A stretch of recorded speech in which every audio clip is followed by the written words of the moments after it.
Oh, we have a joiner.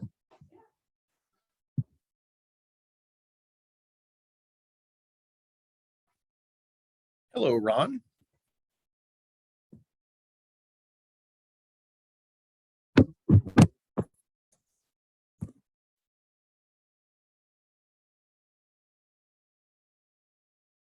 How are you doing today?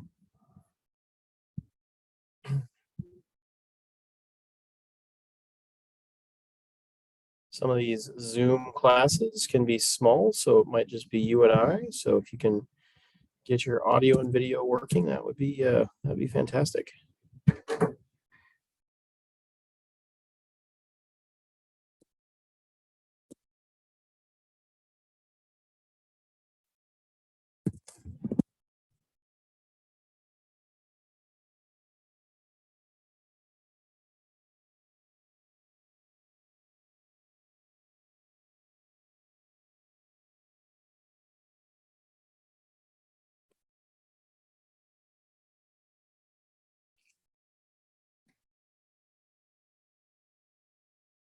Ron, are you able to hear me there? Maybe you can put something in the chat.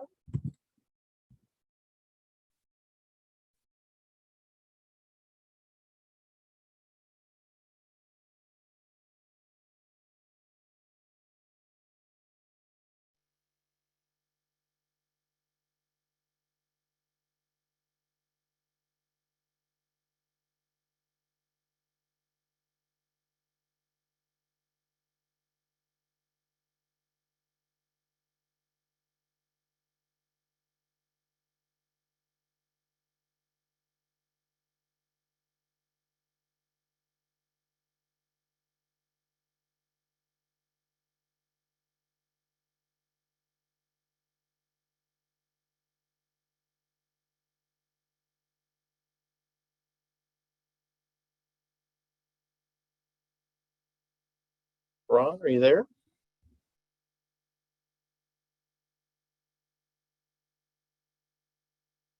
Hello, it's Ron. Hey, Ron, how are you doing? Good. How are you?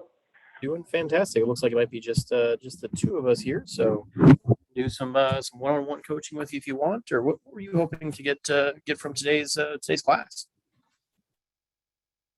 I'm still new to the whole Keller Williams system here, so basically just trying to get whatever I can from you to hopefully get the ball rolling as far as Absolutely. listings and be a little more confident with that listing presentation and with the forms involved. Absolutely. So did you recently get your license? Sounds like you recently joined KW. Recently joined KW. Awesome. Back last And how fall. long have you had your license? Say that again. How long have you had your license? Just when COVID first hit, I'm still doing IT full time and still doing. And I started with Brosh Commercial at Rochester as I had the rental background, and I've been doing rentals since like 2013, 2014.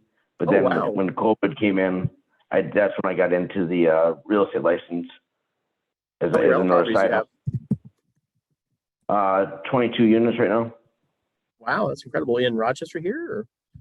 Rochester, Olmsted County and Winona County. So just right down by Mayo, and then a few in the surrounding area of Rochester, and then a bunch more in the outskirts of Winona. Very cool. So that's certainly like my area of expertise or specialty. We do, the Black Swan team, we do mostly investor-oriented activities, and we have a property management company. We have about 500 or 600 units, and we do some owner-occupant work. We call it retail work, but it's certainly not our area of focus. So that's an awesome pedigree. And then just by coincidence, I did a whole career in IT before I did real estate as well. So lots of similar backgrounds there. Cool. So how many listings have you done so far, or have you had some listings? Or I've had 2 listings with Brosh, but nothing with KW yet. I'm working on one closer to Altura, hopefully coming up. Okay, well, I'm happy to look at the forms, but I find it's not the most important piece of the puzzle. There's a pretty limitless amount of support here, especially with the transaction coordinator role available to the agents now. So I'd love to just kind of talk about kind of what you think you need the most amount of help with. So you mentioned having more like confidence in a listing presentation. Yep. Yeah. So what do you think? So the most valuable thing is just repetitions. Repetition is the mother of all skills. So how many calls are you making to try to get? I call it an interview. I think presentation implies it's kind of a one way type thing. It's a common phrase to describe it, but I don't love the idea of a listing presentation. In fact, I tend to pretty aggressively assume the sale. And in fact, I can show you pretty much exactly what we do. So are you familiar with consultative sales? The idea that you're there to kind of educate, inform, that sort of thing. You're not really selling anything.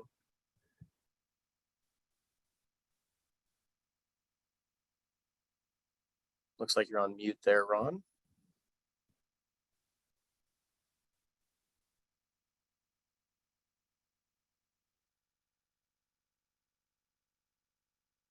Sorry, there, I got you.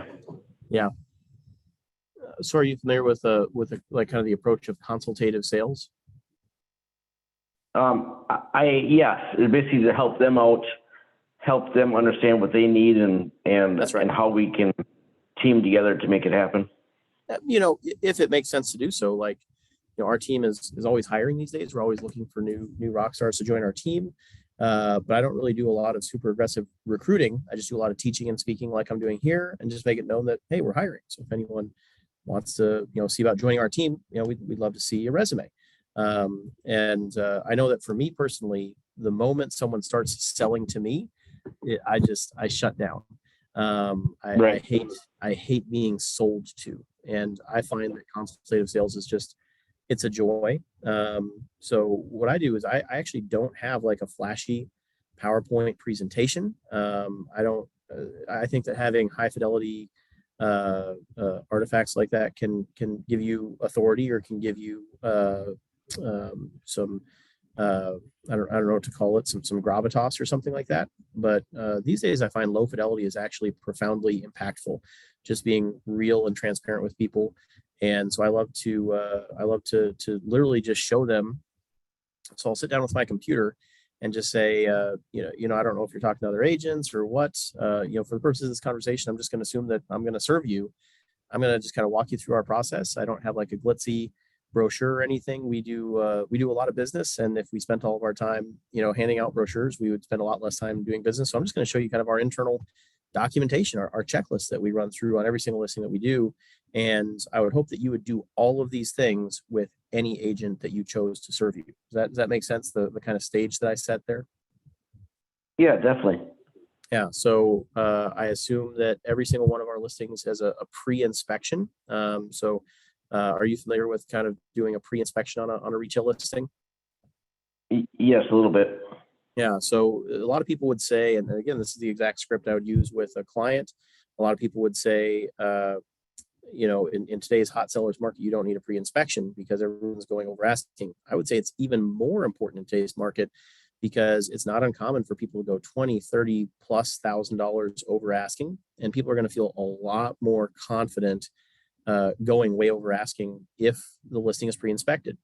There's also an extraordinarily high quality standard for 100% of my team's listings. I want every single one of our listings to have a Matterport tour, drone photos, virtual tour. I don't like virtual staging. I consider that to be kind of a almost misleading kind of thing. So no virtual staging in any of our listings. All are pre-inspected, all have a home warranty. When someone looks at the listing, they see, oh, this is a Black Swan listing. We've got to look at this. Their listings are always the best. Like, that's the level of integrity, the brand level that we hold ourselves to. So we really strongly encourage all of our clients to get a pre-inspection. And again, when you're talking with the client here, I don't even call them a prospective client, because again, I just kind of walk in assuming that they'll do business with us. And if they don't do business with us, if they choose to go another route, like, hopefully I've educated them. Hopefully whatever agent that's going to take like a discounted commission, because we don't, generally discount our commissions, they're going to have a similar standard. And if they don't, I want, that client, kind of holding their feet to the fire. Why don't you have all your listings pre-inspected, and why don't you do warranties? So I'll talk about getting a home warranty. We typically get kind of the most affordable, but decent warranty. I do America's Preferred home warranty, but they're all. I think home warranties are all a sham anyway, but it's definitely a very effective marketing tool. I always do a feature sheet for all my listings, so just go through and have the client, jot down, hey, new furnace in 2017, new roof in 2013, all new windows in 2012, new, hardwood floors refinished in 2020, whatever, just kind of a bullet list there. I do a seller letter, which is extraordinarily unusual, but it's kind of like a buyer letter. And what I do is I put it in a Google Doc. I actually put it in this Google Doc. I invite the clients to I send them a link to the Google Doc so they can come see my checklist that I run through, my team runs through. And then we've got a bunch of ad copy down here, and we draft the ad copy together. We want to fall in love together with this home. People want to do business with people they know, like, and trust. That's the only outcome of a listing presentation, is to help these people fall in love with you. And they're going to hire the person that they believe is going to fight for them the most, that listens to them and trusts them and loves them, and is going to ultimately be their true fiduciary in the transaction. They don't necessarily know or care what the word fiduciary means, but they just want someone that gives them a warm fuzzy, that feels like is gonna give them their all. So these kind of shared experiences really facilitate that. So I'll have them put a seller letter into Google Docs here, and then I'll scrub it for any sort of discriminatory language, and then I will have them draft the revised version that I help them draft in just handwriting. So there's no such thing as a garage that's a handyman's dream. It's a handy person's dream. The home's not family friendly, as that could potentially be discriminatory against people who don't have a family, or it's not a family that wants to purchase the home. But I find a seller letter can be an incredibly powerful tool, and I just have a table in the home that has all these pieces of documentation laid out, and I'll actually stage that as part of the listing presentation. And then I just bring all the paperwork with me. I bring the input form, the listing contract, the KWPR disclosures, agency relationships, all those forms, which ostensibly is the purpose of this class here, but I think it's probably not the most important thing for people to have a grasp on. So I just bring that all that with me, and so I've already kind of started going down the list here, right? Okay, so the next step is to send the seller's disclosure paperwork to the seller. Well, here I am. Here's the paperwork. Let's start filling it out. So it's kind of the next level of assuming the sale. Like, this isn't even a meeting to figure out if you want me to represent you. Like, I've got my Matterport camera in the car. Like, did you want me to do the photos today or tomorrow? And this isn't a high pressure thing. Just there's a quirk of the human psyche that once you start something, you have this insatiable itch to finish it. And so by giving someone a checklist, a to-do list, hey, we've already crossed off 25% of this checklist, and we've had a 30-minute conversation. We're already a quarter of the way there. We could knock out this whole list today. I've got everything that we need right in my car. There's that itch that you can scratch when you've started something and they want to complete it, and it's suddenly quite appealing to someone that they have the opportunity to just finish this list, and then we're done. That's all there is to the process, to their end of the process anyway. Does that make sense what I'm saying there? Any questions about that, Ron? No, that makes perfect sense. I like that, how you phrase that term as far as the checklist. They want to start the ball rolling and then keep going as you're educating them through it. Absolutely. And again, we're never selling anything. The moment you try to sell something, you lose people, or at least for me, when someone tries to sell me something, they lose me. And if someone wants to use a different agent, I mean, here's my checklist. What does theirs look like? I'm happy just to educate on what the process looks like, because I think it's a really abstract and emotionally charged thing for most people. And to have this really detailed list, it just really brings down people's anxiety level, and it just makes them feel feel like it's a really solvable problem and imminently solvable problem. I'm going to take a break for a second here. Sean, welcome to the party here. What are you up to these days? Not much. I actually have to go to an appointment, so I'm going to hop on later and listen to the recording later. But I was just telling Ron, I'm glad he's on there listening to you. When do you know when this is going to be replayed later, or when they're going to put out the content later? I think Lisa manages all that, and they usually, put up the recordings, the next day or something along those lines. Awesome. I'm gonna listen to this when I get out some time at nighttime. But I appreciate you doing this for us. Thank you. Absolutely. Ron. Thank you. Ron, keep pegging him with questions. He's good at this. So thanks, guys. Nice job, Sean. Thank you. Yep. So just kind of going down the list here. Again, this is ostensibly like a listing presentation, but really this is my whole SOP. So it makes my job a lot easier in addition to making their job easier. Just literally kind of going through the checklist. And it's so easy to be transparent with people when you have this approach. Like, I think in any sales presentation, that they have some sort of script or bullet points that they're running off of. And so to flip the script, so you're not sitting across from them on the table, you're sitting shoulder to shoulder with them at the table. Physically, you are shoulder to shoulder with them. And like, here's my script. Here's my notes. Like there's fully transparent here in all that we do. So we'll go through seller's disclosure. And again, that can be a consultative sale thing. If they don't want to sign any paperwork or whatever, well, great. I'm happy to walk you through the paperwork. You certainly don't have to sign anything. And then you really want to make sure you don't date anything. So as you know, once you have a dated, fully executed listing contract, you have 48 hours to get that to the MLS, or that's an MLS violation. So you want to make sure that you're always in full compliance with that. So I just educate the seller that I like to be really prepared.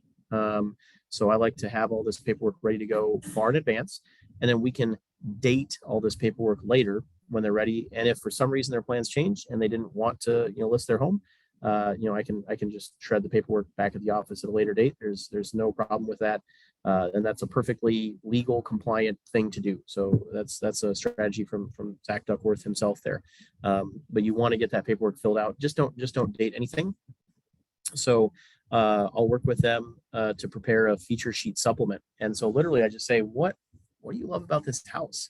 What would help someone else fall in love with this house? And you're just mirroring them. So you're jotting down all these notes. I'll put those notes right into this document, shoulder to shoulder with them.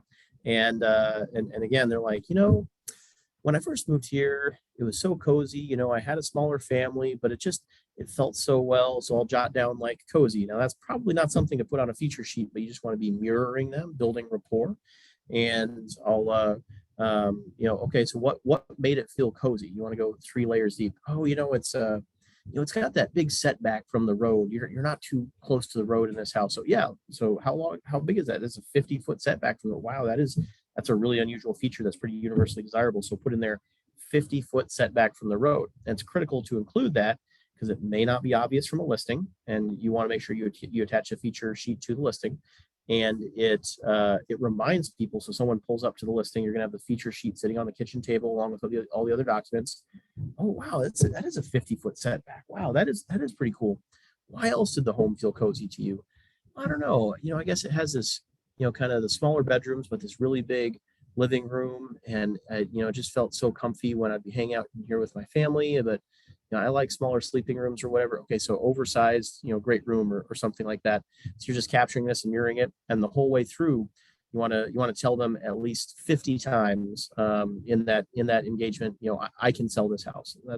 That's an embedded command. That's a neuro-linguistic programming technique. It's not sneaky, or it's quite transparent.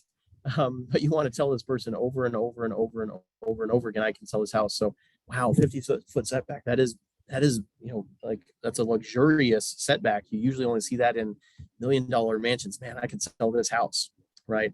It's almost like it's almost like an unspoken word.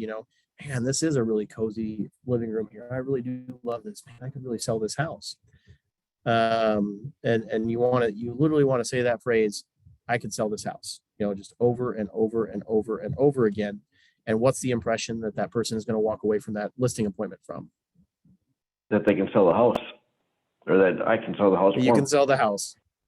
it sounds ridiculous, but it's truly that simple. Like neurolinguistic programming, NLP, it's that simple, you know. If you just tell everybody over and over and over again that you can sell their house, you will eventually sell their house. That's how the human mind works. I like to get started on common interest community docs early in the process.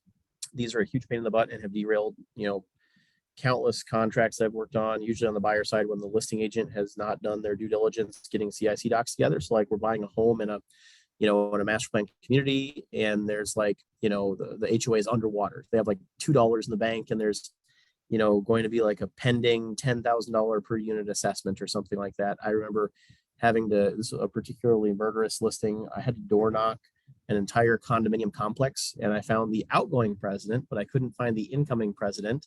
And the outgoing president gave me minutes from a meeting where they said they're going to prohibit, this was on a listing of mine, I was not a buyer, they're going to prohibit investment activity. Well, it's a condo, so tons of investment interest. I had one offer that was like 15% over asking from an investor. And I found out late in the game that that rental activity could be prohibited, but that was a material fact that I had to disclose, even though it was not technically in the CIC docs. And so I basically had to say, you know, I know you're an investment buyer. I'm going to have to, you know, tell you, it'd probably be unwise for you to buy this home because there is a risk. You could, but there is a risk that your intended use for the property could be prohibited. So if I was more earnest in getting those CIC docs in that listing, I would have had a much better, I still sold it to an owner occupant, but like at asking price instead of 15% over asking price. That was pretty heartbreaking. I do a first draft of the data input form, and this is a great opportunity. What school district are you in? Oh, wow, Century School. That's the best school in town. I could sell this house. So going through the data input form is a great way to inventory their home and to get a 30 or 40 repetitions if I could sell this house in there. I'll do a photo shoot just on my camera or my phone these days. Phone cameras are pretty darn good. I used to have like a DSLR fancy camera. I don't have that anymore. I have a commercial area survey drone. I have a Matterport camera that my team owns. And then we'll curate the photos. And that can be a really laborious exercise. But man, oh man, does it show you care when you're like, you like take the photo and like syncs up to your computer and you see it on the phone screen, you see it on the computer screen. You're like, well, it needs to look good on both. Like just showing that you care. This appointment can be a long appointment. And frequently what will happen is they will be working on like the data input form and the seller disclosures. Most people have no clue like what goes into a listing appointment. And really you just need to be the first listing appointment, right? Like most people don't know that a lot of agents make this like a 30-minute appointment trying to like close the sale and get out. No, if I do my job right, this is the only time I visit the property. I mean, I do it all. And so like, we're going to not overstay our welcome, but we're going to make the most of our mutually valuable time together. That's my script there. And let's just get everything done. Let's do one and done here. And so they are literally filling out, you know, listing paperwork while I'm doing, you know, Matterport tour.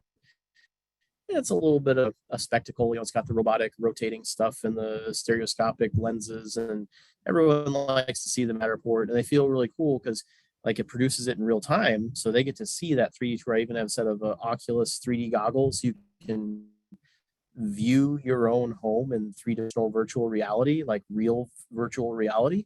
So that's just a fun, you know, even if I don't get the listing, like everybody wants to see like a drone shoot of their home or whatever. Sometimes I'll just be like, oh yeah, you don't want to sell now. Would you like to have some drone photos of your home?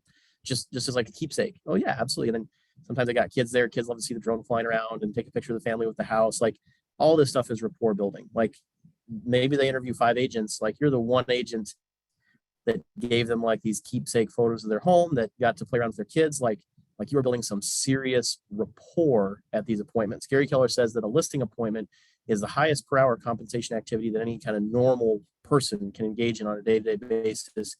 You need to master this activity. So set up the pre-inspection. So we'll literally call the inspector and set up the pre-inspection. We'll call the home warranty company. And again, like most agents, they're like, okay, let's get a signature and get out and then go back to my office and make the call. Like, no, I'm going to make the call in front of the client. They're going to see, I'm going to be working my ass off in front of them. They're going to be like, man, this guy has energy and drive. He's a go-getter. Like he's going to sell our house. Do the work, you know, just do the work there on the spot. They'll appreciate the show. collect the feature sheet that we've hopefully perfected in that time together, collect the seller letter that we've hopefully perfected in this time together. I mean, let's be clear, 75% of the time, like you can't get all this in one trip. Like they run out of time, they need to think about the seller letter. They don't want to sign listing paperwork today, whatever the case may be. When we get a lockbox from KW, those are hard to come by sometimes the year, but in an ideal world, I always bring a combo lockbox. Securing physical access to the property is a critical piece of the puzzle. So I'm like, oh, I've got a lockbox right here. Let's put it on the door, put an extra key in it. So I'm able to get in and come back and take photos. I don't need to interrupt you in your busy schedule. Once you have a lockbox on the house, that's very much a, you have a kind of physical ownership of the property, right? So again, it's all about assuming the sale, leading with value. Like, I've got some paperwork. I've got a lockbox in the house. Like, why would they go talk to another agent? You know, like it doesn't. Like, yeah. So make sure to record the serial number and shackle code in the. So I've got a little template here, and I always record previous MLS sale, serial number, shackle code, so I'm able to set those up with showing time and Supra. Completing all the paperwork. So again, just kind of going back through like agency relationships, KWPR disclosure, exclusive right to sell, lead-based paint disclosure if it's needed. Lots of agents will fail to collect things like lead-based paint disclosure, well and septic. It's so sloppy and it's infuriating to me. Get the paperwork, just do the work. I like to have a litany of supplements in any of my, there should be like 6 supplements in every single one of my listings. Pre-inspection report, brochure for home warranty, invoice for the home warranty, feature sheet, and appropriate disclosures. So that could include well and septic and lead-based paint. So there could be 8 supplements in any listing, any particular listing that we have, and there should be at least 6. I don't know if I've ever seen other listings other than ours that have 6 supplements, but I think they pop right into the MLS. So the client-facing portal presents supplements. And when you're looking at other listings and they've got like 1 supplement, and then there's this one listing that has 6 supplements, I think it really stands out. All right, so we've gotten this far. The next part is to post at the MLS. So this is kind of what you do to, is like the first, meeting, potentially the first step in the process.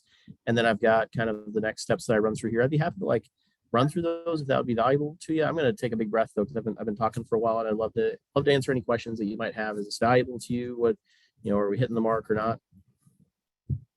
No, that's perfect. I'm trying absorbing it all in, Nick, is kind of what I'm doing here. So just keep going if you feel comfortable with that.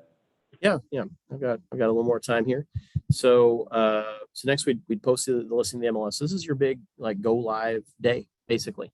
So we assign the Supra to the listing in the MLS. There's lots of little things like this that people miss, or they have their admin take care of. And so when they're teaching a class, they kind of forget that they need to tell solo agents, hey, you need to make sure that you assign the Supra in the to the listing in the MLS. Make sure you set up showing time. I see errors in new listings all the time. And I'll call the agent and be like, hey, I don't think you have showing time set up. And they're like, oh shoot, yeah, I forgot to do that. It just really grinds my gears. Like, we are paid a lot of money for this. And the typical kind of spiritual guidance that I think is frequently taught is you need to spend 90% of your time winning the business and 10% of your time servicing the business. And it's true that lead generation and lead conversion is everything to put food on the table in this business. But I think that if you really lean into serving your clients with the highest degree of professionalism, you're going to be extraordinarily successful. They'll be your raving fans. They'll tell all their friends about them, and you won't want for business. And that's the situation that we're in. We have way more leads than we could ever service because we work so hard on servicing our clients. We provide them with an insane level of customer service, and so we have to turn people away on a daily basis. And so when I see something like a listing goes live and some basic stuff, like probably 30% of the listings that go live, they don't have supplements included when they go live. And it's just like, it just makes me furious. So you can post it to Zillow as a coming soon. Coming soon does not syndicate to Zillow right now, or it seems kind of glitchy. I don't know, but you can post it as a premier agent separately from your MLS listing, and that's totally allowed by CMAR. Anything I can do to get an unfair advantage for my client to make their listing pop as much as possible, I want to do it. Stage documentation in the home. So again, put out this kitchen table of documentation. We'll typically have our listing go live as a coming soon like on Friday, and then it goes active like 8 a.m. Friday morning the following week. So it's coming soon for 1 week. And that's like a pre-marketing stage. And a lot of people, when they're coming soon, they don't have photos, like they don't have supplements. No. We are ready to go. You can't show the home. You absolutely cannot show the home. Show the home. That's a huge MLS infraction and a huge fine. This is just marketing the property so that people that get drip search results, they get 2 hits on that house. They get one when it coming soon, and the second when it goes active. And you get more time where it shows up in search results as well. So the goal is you have a big weekend. You ask the client to vacate the home, go live in an Airbnb for a few days, get Rover and the kiddos out, make sure the home looks fantastic, smells great, is professionally cleaned, is just pristine for Friday, Saturday, Sunday. And then I have remarks in their property will be vacant and go and show from Friday, May 1st to Sunday, May 3rd. All offers will be reviewed Sunday, May 3rd at 7 p.m. Be sure to check out the supplements in this listing, inspection report, whatever. So I conduct an auction and I entice multiple offers, and we usually get multiple offers, I would say. If we can get, in this market, you should always be getting multiple offers, but we try really hard to have a huge weekend. We'll do an open house on Saturday and Sunday. That's probably going to be your only chance to do an open house to generate additional leads from it. And that's pretty much it. So you want to stage up this documentation, everything in that home, like Thursday nights or whatever, getting it ready for that big coming soon day. Put up your physical for sale signs. You can put that up as soon as it's coming soon on the MLS. Post it to social media when you go live for coming soon and for active. Upload photos to the MLS. Upload your seller's disclosures. Set to coming soon on the MLS. That's a separate agreement they need to sign, a coming soon agreement in addition to their listing agreement. Set to active on the MLS, and then post your open houses. So that's what happens when you post the MLS. Any questions about anything in our process here for posting the MLS? No, that looks good. And again, now, I was going to say with the drone, do we have to have our drone commercial license in order to take pictures, or is that something we can? That is a CMAR requirement. I signed up for the classes and the license. I never did finish it. I've never had an issue with it, but technically you are supposed to have a license. That's correct. You can always hire someone to do Matterport, drone, photo shoot, that sort of thing. There's lots of great services out there that can do it for you. Now, are you still doing pictures with the Matterport camera, or are you doing pictures mainly with your phone? Both. Yep. So I'll do Matterport for a virtual tour, for a 3D tour. And I'll do curated phone photos as well, wide angle. Make sure you have a very new top of the line phone that has a premium wide angle lens. So I just ordered a Galaxy S22 Ultra, whatever, or iPhone, whatever Pro that has the high quality wide angle lens. That's a very critical piece of the puzzle, is to have the wide angle lens. Good. Yeah, great questions. So again, we're still in our listing presentation here, man. Like I'm literally just walking them through our process. So you're getting the exact script more or less that someone would get when I would sit with them at their dining room table to go through a listing. So it's not to be a total pain in the posterior, but is there a way that I could get this document, or is that only for you guys in your team? Or I mean, it is like kind of for our team, but I'm happy to give it to you here. So I just love taking everything you're saying here, Nick. I'm just trying to take it all in, and I'm about exploding at the ears right now. So go grab that out of chat here. Let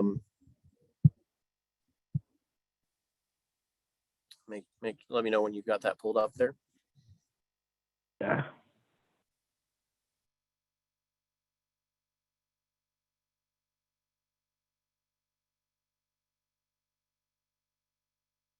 See.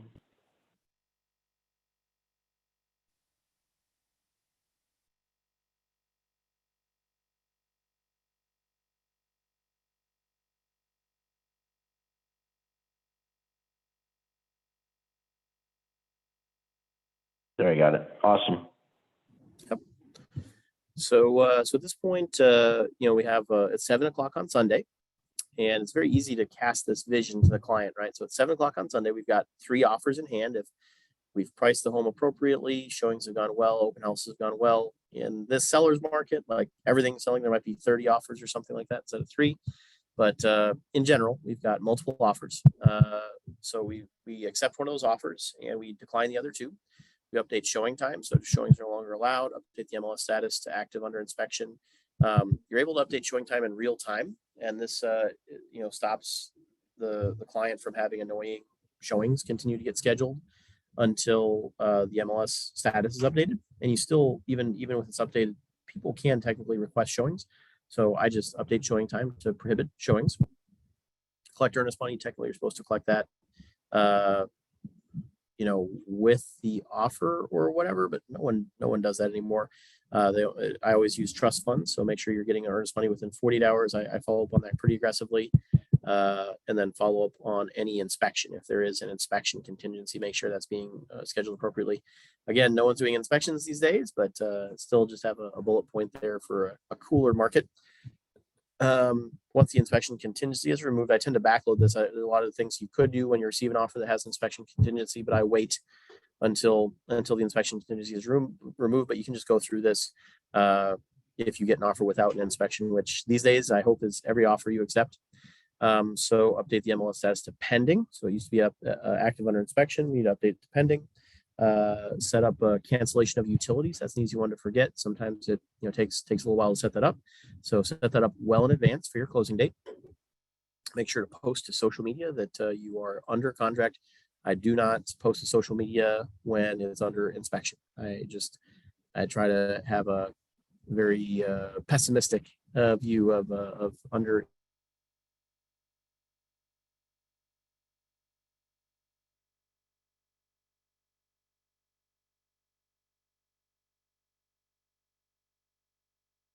I don't know how many we did last year. I had 1.9 million in GCI last year. So I don't hundreds of transactions. I don't know. And the title company screws up enough, like several times last year. There was a grievous error, like BAC was missed, and then I have to cover the BAC myself, or like kind of sheepishly go get a payment. Like I had to go collect a personal check from a client, and like that's no fun. So if you complete a commission statement, we never have any errors when commission statements are completed appropriately. We only have errors when I don't know, my team gets a little lazy or something. For whatever reason, we don't get to submitting a commission statement. That's the only time there's ever an error. So complete a commission statement. It's in Instinet. It's not a KW form. So you do commands for the KW stuff, and I've heard of some agents, they print off like the command stuff and email that to the title company. The title company likes to have the commission statement though. So complete your KW paperwork in commands, put the closing on your calendar. So we use a Trello board to track upcoming closings. Remove the Supra and replace it with a mechanical lockbox. So a lot of times we need to get those Supras returned quickly. You need to leave it out there so like the inspector can get access, that sort of thing. Then you might be under contract for a while thereafter. I like to get that Supra returned, and we just got some nice premium master lock combo lock boxes that we use. I always try to have a mechanical lockbox and a Supra there if I have the Supra on it, if there's like a convenient spot for 2 of them, because a lot of times I need to get a contractor in or someone that does not have Supra access. So it's always helpful to have a mechanical lockbox on there. And then update your sign to sold 1 week before closing. So if you have a sold sign, that reduces the amount of calls you get. It reduces the lead gen from your yard sign, but you always want to hang up that sold sign for at least a week, just to let everyone know that you won, that you sold the house. So it's very, very helpful to put up that sold rider on the sign for a week before closing. At closing, you convey keys. I hate the way keys are typically conveyed. There's no good convention on this. So our transaction coordinator, our internal transaction coordinator will orchestrate that.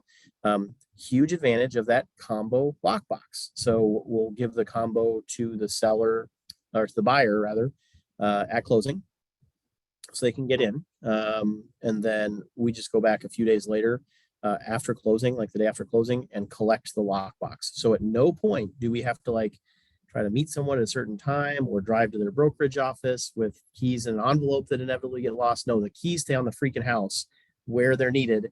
And then you just you just text them a combo code, and that's our solution to that problem. I think there should be some sort of CMAR, standard that's put in place that the keys never leave the house. I can't tell you how many times I've gotten to a closing and there's no keys. The keys are like at some other brokerage office in the cities, or are being mailed somewhere, or it just, it's crazy how many times we've lost keys. Conveying garage door openers is like, they're just expensive enough to be really irritating. So we always ask the seller, hey, do you have a garage door opener clipped to your visor on your car that you forgot about when you moved out? So please leave those on the kitchen table, on the kitchen counter rather. Get a photo of the closing for social media when you're at the closing table with the lender and the buyer. I don't attend closings anymore. I have not attended a closing in since COVID. So for a couple of years, which is nice. It opens up my calendar quite a bit. But I don't know. I miss it. I don't know. It's fun. I really like doing closings here at Partner Site in the office, so I can just kind of like pop in for a minute, grab a photo, make sure everything's going okay, go back to my office and not lose a whole hour out of my day. Post your photo and your win to social media, pick up your for sale sign, confirm that utilities are transferred, and then pick up your mechanical lockbox. That's our whole process. So I will literally go through that whole thing. And obviously, if someone doesn't have a lot of time, if you're losing them, stop, read the room. If someone is a high C, like on disc profile, very conscientious, detail-oriented person, they will drink this up. They will love you, and they'll definitely do business with you. If someone's a high D, a high dominance person, be bright, be brief, be gone. You want to get a read on that and say, listen, man, here's my whole fucking process. I'm the best agent in town. Do you want the best representation or not? You do? Okay, here's what you have to sign, and I'll get out of your hair. I'm going to put up a lockbox, so I'll just get in when you're not here. And like, that's what that person wants to do. They want to see that you've got your act together, but they don't want to see any more than that. And all points in between. If someone's a high I, I'm just going to lean into how much I love my clients, how much I care about my clients. And if they're a high S, I'm going to lean into how we have such a consistent process, and we never let our clients down, and we always get the same high quality standard and high quality outcomes for 100% of our listings. So it just kind of depends on kind of the personality of the client, but that's literally my whole presentation. And the nice thing is, it's consultative sales. Like, I'm educating them the whole way through, so that, again, let's say they choose a different agent. They're like, hey, are you putting a super lockbox and a combo lockbox on the house? And the other agent is like, who are you? Like, how do you even know what a super lockbox is? I like informing people, and people like to be informed. At no point in any portion of this process, of this presentation, have I sold anything. I've just educated the public on how I think a listing should be. I think that I mean, I'm not a pro regulation person. I don't think there should be like a CMAR requirement or anything, but I think that a skilled agent, like let's see, like,